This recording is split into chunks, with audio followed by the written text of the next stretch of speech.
What is going on, everyone? I am Braxton, and this is BWC Racing.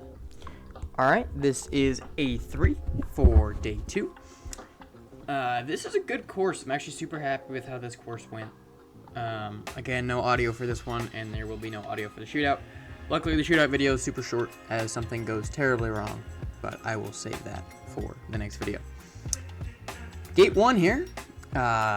It wasn't a hard gate by any means, like, strategically. Obviously, it's quite an up, you know, and I'm going to be honest, when I go into rear only here in a second, it's because I thought I was super close to the cone. I wasn't super close to the cone, but from the inside of the car, it looked like I was going to hit it, but yeah, no, that's just not the case, but besides the point. We're just going to keep moving here, though.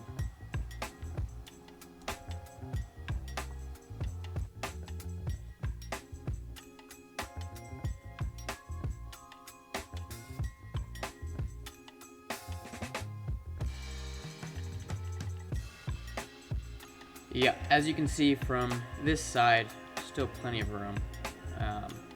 So, yeah, I was just, I don't know.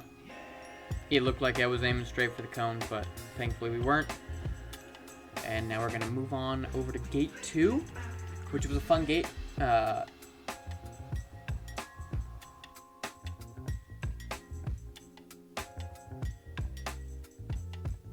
In order to make turning around down here a little bit easier, we're just going to back down instead of having to go down and turn all the way around, because the car doesn't like to turn around trying to go uphill at the same time.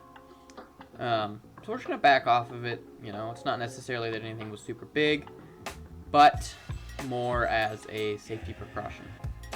So, then gate 2, right here where Bret's standing. It's a little undercut up. It's nothing terrible, as long as you're able to keep the car where you want it. Keep it clean, calm, cool, and collected. It'll all work out great. I'm going to go a little bit wide here. This way I can come at it more from the right, as if I were looking at it now. More on that undercut side, because the belly could scrape and it could slough through the end of the car. That's the strategy behind that. I mean, really, it's not much of a strategy per se, but yeah, we're just gonna pop up here.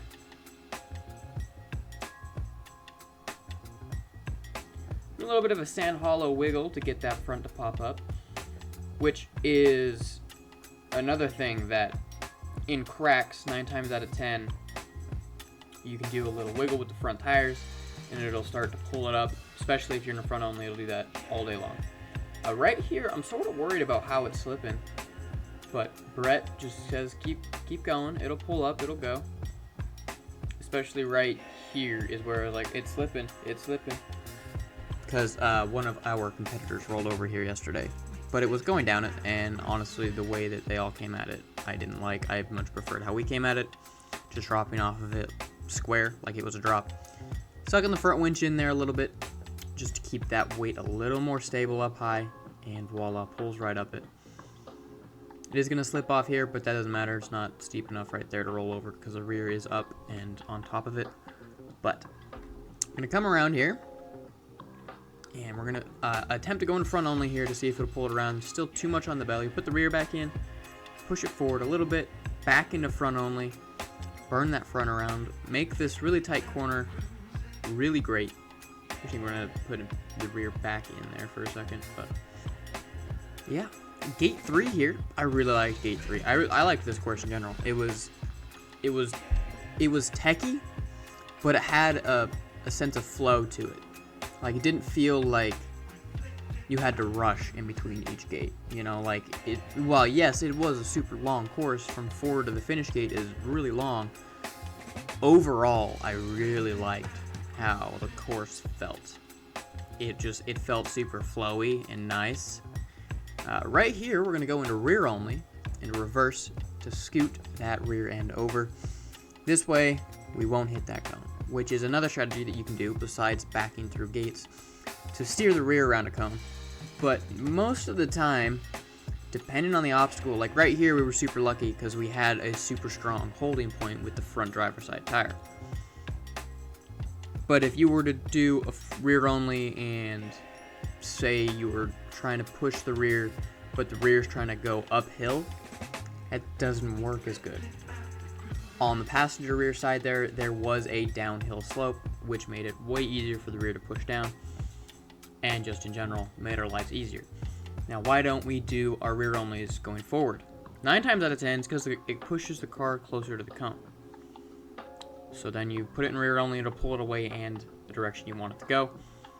Which I know how beneficial one reverse can be point-wise, but when it's that close, we are usually all pretty much doing the same thing, and we're just hoping one of the other ones mess up somewhere.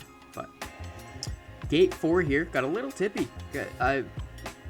One of our competitors rolled over here both days, which was unfortunate. But right here, again, we're gonna go into rear only in reverse, scoot that rear end over, and it's just gonna, I love the way that the digs are just amazing. I love the way that they feel inside the car, and I love how they look from the outside, because especially when they work out right, it's just awesome. I love it. Just gonna keep moving along here. See, here's where it starts to get tippy. Now, the rear winch is sucked in a bunch, which is something to think about. I think if we would have left the rear winch out, which I think even then I might have done a little bit, but now we are going to turn a little bit passenger to have it sort of drop and raise evenly. This way the rear end of the car doesn't have any random movements. Now right there, it felt still pretty stable in the car, and like right here, I'm pretty much telling Bret to make sure that he's out of the way, because I'm going to floor it here in a second. This way it just boots that rear tire right down, right past it, and it'll work out great. Because as you can see from right here, we got super close to that cone. Genuinely have no idea how we missed it. Super close. Now what Bret's doing is he's throwing the dirt on the rocks to make it so that this front only works better, because there is a banner right here. It just got caught in someone's tire and broke. So like right there, that's banner warning. Now we have to back up. As you can see from the delineator to the other delineator, voila. So a front only reverse here for a little bit, and then we'll put it back in 4 as we try to start climbing up right here, just like that. And still just trying to keep it nice and stable. This car is one of the most stable cars I've seen, honestly. There are a lot of super stable cars out there, like the moon buggies are super stable. You just have to not freak out. Right here was, as I said in the last video, the brake pressure and throttle pressure. I didn't keep that right there. That's why it slipped off. It lost traction and it fell off. I tried to keep it in front only so it would pull it back. It just didn't happen. Right here, we're going to go in at it a little bit more. Front only. This time it'll work out. And nice. You got to try to do these a little bit slow. But slow is relative, obviously. And going to get out of the gate. We're going to finish this course with a positive 5 and just under, I believe, a minute left on the clock. But I hope you all enjoyed. If so, please be sure to like and subscribe, and I will see you all in the next one.